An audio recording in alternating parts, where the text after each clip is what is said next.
So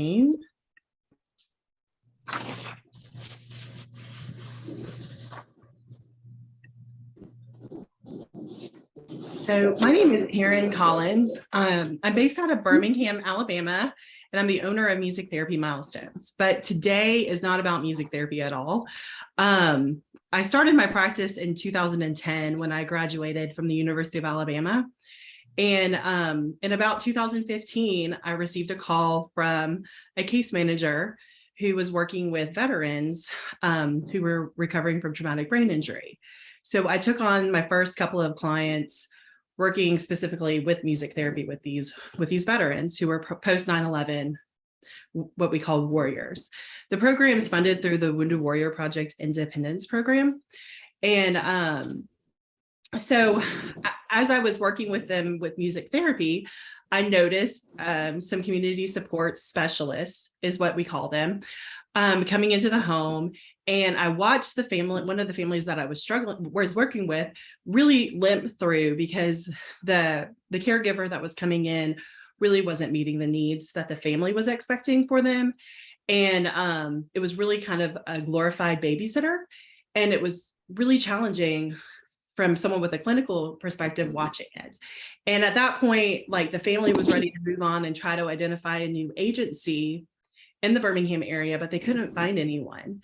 So in 2019, I was approached by that same case manager who brought me on. And he just said, "Hey, would you be interested in trying this out?"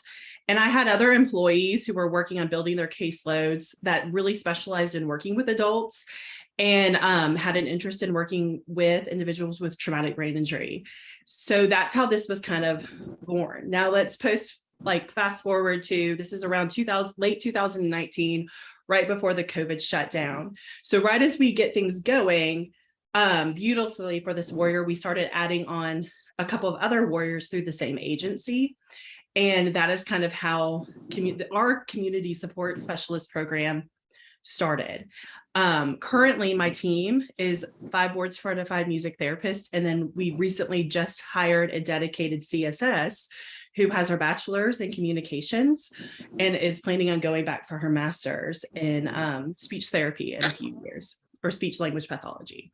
So we have a pretty strong clinical background on our team that has kind of a general understanding of TBI and some of the unique needs. And when we look at community support specialists, and Scott Powell told me that many of you were asking about life skills coaching and what this is. And I kind of want to emphasize, we are not called life skills coaches because none of my team members have completed one of those formal certification programs that are online. But I also think it's important to emphasize that a lot of those life skills coaching are not necessarily geared towards individuals with traumatic brain injury. They may be just to help someone find a job, or help someone work on speech and communication skills in their work life. It's a wide variety of their needs. So you want to make sure, if you are trying to hire like an individual for your loved one, you understand what their background is. And you probably do want someone with a clinical background to work with this. So again, when I'm referring to community support specialists, our primary goal is to work on individual objectives that are set up with the case manager, the family, and the individual. And usually that relate to, building independence in the community. And I guess Scott Powell really thought that this would be something that you guys would be interested in hearing about. So I'm just going to kind of explain what we do, how the process is set up, talk about some of the goals we do, how we address them, and then leave the floor open for kind of some open discussion. So again, I kind of mentioned our team is made up of board certified music therapists and then another dedicated CSS who has her bachelor's in communications.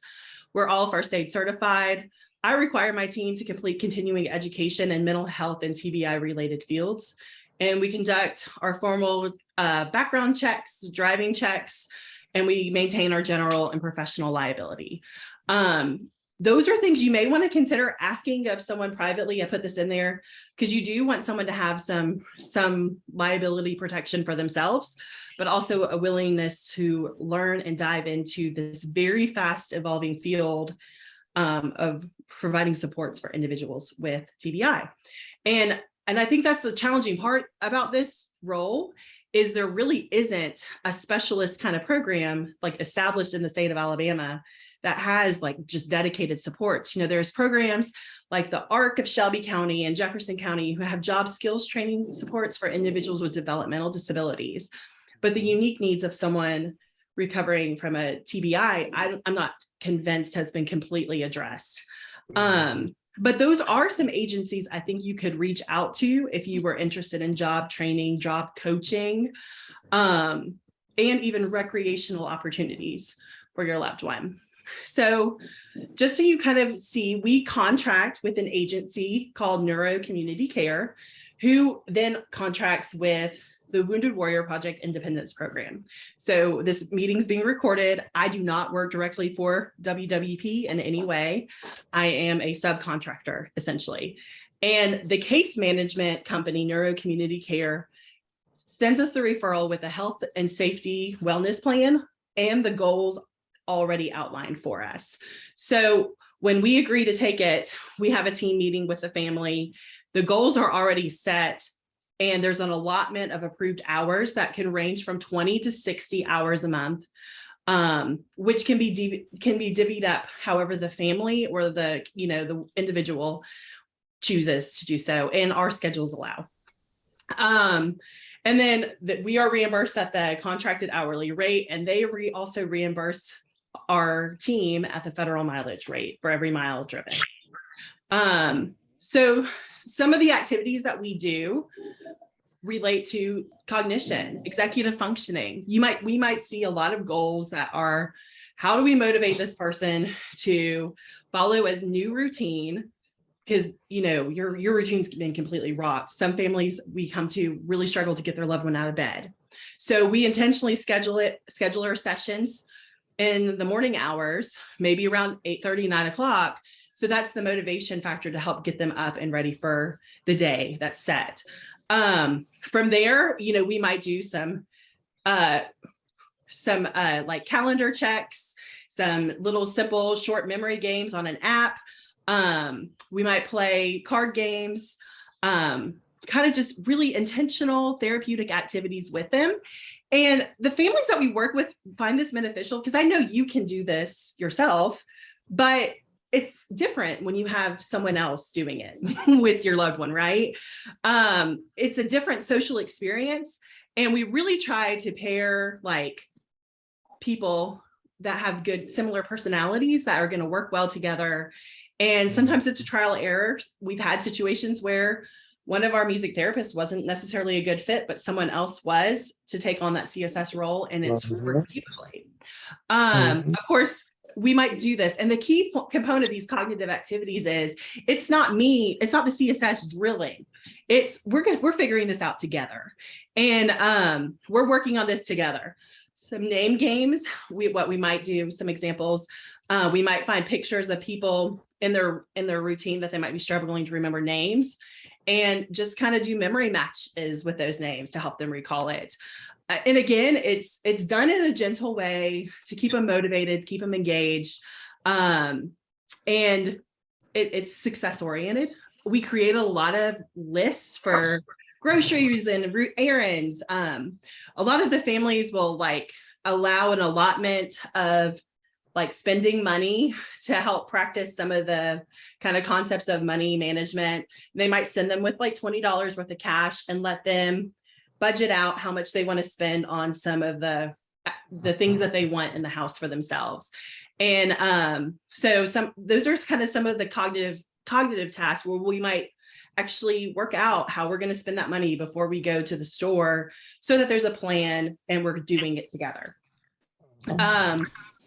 So, here's a goal that here are a couple goals that we're actually using for physical skills, because that's another one, getting them to move and that initiative, to get going. And for some, even just getting out of the house is a really big deal, because they might be dealing with some other like social emotional challenges, depression. Those are real barriers. So getting them to move is a huge help. And so you see, we can kind of set this up by participating in some sort of health and wellness activity. We might take them to a medical appointment. We might go for a walk. We use timers a lot for these types of activities, like going for a walk. We might set the timer for 30 minutes on someone's watch or phone and just walk around the block, or go to a park and walk around for 30 minutes and bring a snack and talk and bring some of the cognitive games with us. We might go to the gym, we might go to the Galleria or some other shopping mall. And you see, we kind of start small. The goal initially might be 1 time a week with assistance, but then eventually we can move up to 3 or 5 times a week, depending on the opportunities. And this is actually an athletic goal, because we actually take this particular warrior to the Lakeshore Foundation 3 times a week, where he implements his own workout plan that we create together. And the family will also take them the other 2 days to do some stuff around the house, which it's a really nice balance when we kind of work together and communicate the way this is set up. So that's kind of an example of some of the goals. So other things that we've done with warriors to address physical skills, we actually have one warrior who does some aquatics therapy in the pool, and he was really reluctant to get into the pool because he kind of was like, well, this is kind of weird. That's not really cool. I'm the only one in the pool with this trainer. And the CSS actually got in the pool with them, and it now does the aquatics therapy with them. And he thought that was the funnest thing in the world when Blake got in the pool with him to help. We rely on a lot of local gym memberships and partnerships.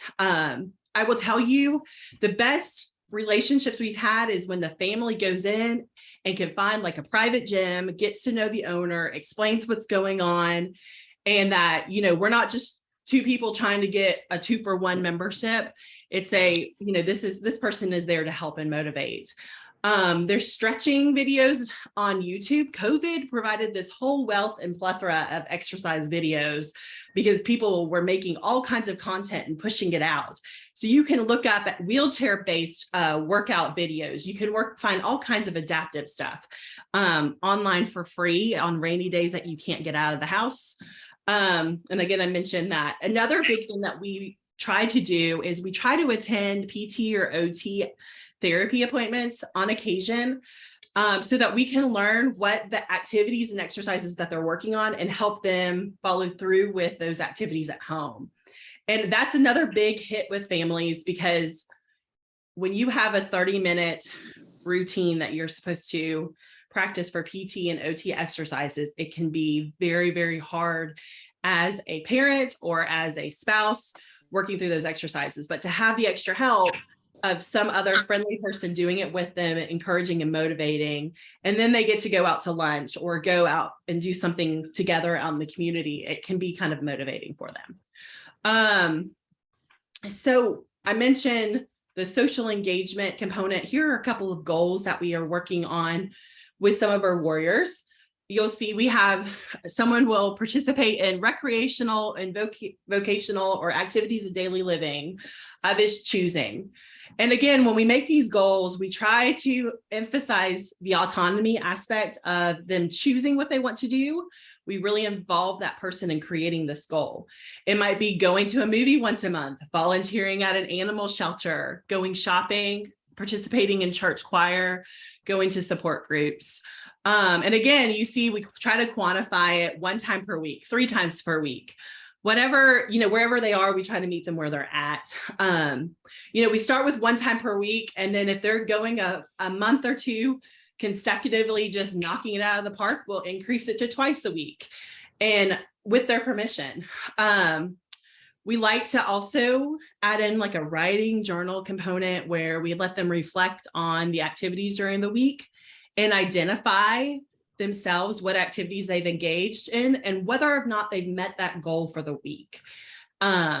So if they don't like to write, they can also do voice to text apps, or, the CSS keeps track of it on the little check sheet themselves too. Then another sample for number 2, that's just another way to write, attending a recreational outing. That's usually going to a coffee shop or going to out to eat and ordering a meal. I'm always amazed at how many great social opportunities are when we take them to the mall, when we take them to a coffee shop, and when we take them out for a meal, because a lot of the impulse control of just randomly starting conversations with strangers, and it's particularly some of our males, can get themselves into potential trouble. So when we have a female, we're able to kind of like catch them in the moment and be like, hey, that kind of made that person feel uncomfortable. Did you notice that? And they're like, no, I didn't, because they haven't quite figured out that self-awareness of it. And so we can really work through not having those random conversations and to naturally and organically work on those social skills. And so we kind of recreate those scenarios and think through ways that they could have improved on it. And it's not done in a shaming way. We don't do it in front of other people. We try to be gentle about it. And I think it's better received when we do it versus a direct family member. Just because I don't know, I think it's always more challenging for a family member to have to do it. And it can kind of become combative at times when you're their primary caregiver. And then another social goal might be demonstrate appropriate social behavior with support from a CSS. And you notice on some of these goals, we have dates. And so this top one was written by a different case manager. I love the ones that quantify the number of times per week and have a date, because that means we have set up a time that we are going to reevaluate that goal and see if we have met it, if we need to modify it, or if we need to just kick it to the curb because they're no longer motivated in working on it. And our CSSs do document on this weekly with every interaction to kind of, I guess, hold us accountable for the time that we're billing for and that we're spending with this nonprofit. So these are some ways that we, build social skills. We talk about regular CSS opportunities, motivating them to get up, get dressed, and get support.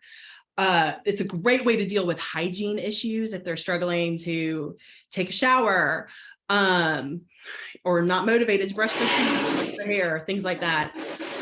We'll go through those kinds of topics if necessary. The CSS will complete the household chores with the client. This is so huge because not only do they get to interact with someone, but it also kind of ties into activities of daily living. And it doesn't feel like so much of a barrier, or a burden or challenge for a caregiver who's having to walk through every step. You have someone else kind of helping them walk through the steps as well. Let's see. Again, we talked about addressing the awkward situations and social interactions. We volunteer with them at these food pantries and at the animal shelter. So we go there and interact with the animals with them. We take them to participate in special programs at the Red Barn.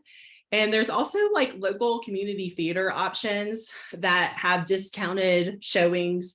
We'll do that. We also encourage them to get involved in their local church by passing out worship aids or bulletins at the end of their church services, be a greeter, standing with them, and encouraging those kinds of opportunities. Whatever the family is really like having them already engaged in, we try to get in and figure out how to help them get even more engaged. Just a few goals for promoting independence and activities of daily living.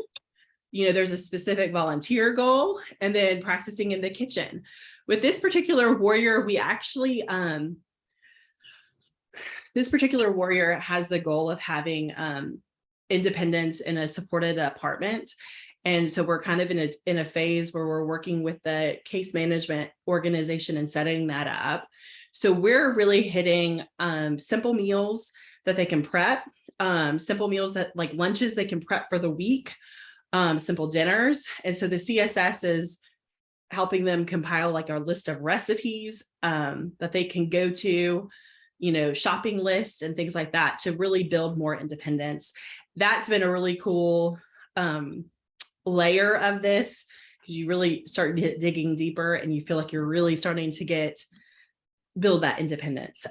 This particular warrior is also one that will sweep his room, clean up everything, do his laundry before we even show up, is dressed and ready, has his cooler of lunch stuff packed before we even arrive, and is waiting on the front porch when we get there.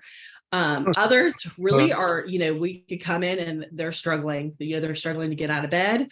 They need the extra help and motivation. They might be dealing with depression, where they just need some validation and extra support. And we try to provide that and meet them where they're at. And some days we may not make it out of the house. Some days it may be just making it to the living room, getting them a shower, getting them dressed during the time we're with them. It really varies. And again, these are just kind of ways, running errands with the warrior. I can tell you that's some of the most meaningful and empowering thing, to be able to go and get your own shampoo with someone else besides your caregiver. Having a simple budget, being able to carry money around and, pass that cash on, it is meaningful. Going to therapies, they really love when we go, because they have someone, like, we become a companion to them. We're kind of, in some ways, a professional friend for them. And the relationship's real and authentic. You have to keep professional boundaries, but like, you really do connect with them on a deep level and get to know who they are and the challenges they face. And it's hard to see what the family goes through, knowing that, former friends have kind of phased away, and you're there, you're like, you become that person's rock in a way. So sometimes we do have to address like inappropriate texts at different, wrong times of day. Like, you can communicate on the phone and text anytime, but like 10, 11 o'clock at night is not an appropriate time to be texting your CSS. But we do want them to take an active role in scheduling their CSS appointments, to confirming their routine and schedule. We obviously include caregivers in all of these conversations, but it's really neat when we start seeing more of that independent role take place. And when we get on the team calls, we love to hear their perspective. And then, of course, if there's something privately that needs to be discussed, a genuine concern, there's always avenues for that as well.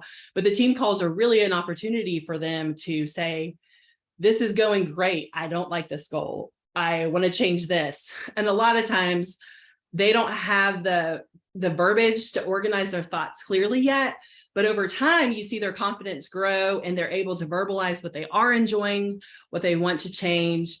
And I think that's kind of a neat part of building independence, being able to advocate for yourself, right? So, these are kind of like a DIY approach to building your own community support plan for them. And I think if you're wanting to do this, autonomy is like the number one thing to try to keep in mind. When you're creating a goal, your loved one has to be part of that conversation to figure out what goals they want to, because you can have your whole bucket list of things you want them to do, but if they're not on board with it, it's not there. Now you can still gently guide them, and the CSS can help guide them, but there has to be some sort of buy-in. And then also seeing things as progress, not perfection. We have to simplify our expectations and celebrate those quick wins. They're not going to respond to the constant reminders as easily, but if they see someone coming, they're probably going to respond to us really quickly. And then you're going to be able to say, hey, I saw you got up. That's awesome. I saw I didn't have to wake you up this morning, and just acknowledge that can play a huge role. So those are my tips, are kind of writing those goals together and evaluating it monthly as a team or a family, and then start small with one goal. Don't create a ton of stuff to bog you down. Just start really simple. I'm about to show you some sample plans that we have, so you kind of get an idea, because that's another kind of important part of what I need when I go in and work, and it might give you some ideas of what you want to put and share. So this is an example of a safety and wellness plan demographic sheet. So, I mean, this is just all of the contact information, anyone that you want us to communicate and learn about. The priority safety needs, giving us as much information about them. They need one-on-one supervision. Some of them, you know, we get to a point where they're like, hey, you can send them in to do a task on their own just to see if they'll complete it in a timely manner. So it shifts over time, but this is kind of gives us an idea of stuff, of animals, what to expect in the home. This is a big one. If we have emotional issues going on where we're dealing with depression, we have had a lot of conversations where someone is depressed and we have to talk about that. So that's kind of good information to know how their meds are being managed and who's managing them. A general idea of their medicines is very helpful. Their allergies and really significant health and physical needs, giving us an outlook of what this looks like. So, I mean, these are just kind of what to do. What is the protocol if you're noticing some of this stuff? So we're prepared. I think it's important to mention we are not skilled nursing providers or nurses. So that role should not be covered by a CSS. Or really isn't covered by my particular company. If you're looking for someone who has more involved needs, you're going to probably have to figure out a way to have that skilled nursing professional and the aided support, because I have not seen it work out well without the two combined. But I mean, I guess it's possible depending on the agency. We're just not equipped with a bunch of skilled nurses, right? And then just giving us as much demographic information. So these are some activities that we know they enjoy that you can put on your list. Some support persons, like people that are part of their life that are a support person, knowing names so we can reference them, and how they're related. So, I mean, this is just kind of that health and safety and wellness plan that we get from those case managers, things to avoid, triggers, known triggers. You know, this person did not have a good relationship with his mother. So that was a trigger to be careful about when we were getting to know him. And then let's see. This is not the right one. Let me open it up. Sorry. Let me open that up so I don't share information that I'm not supposed to. Plan.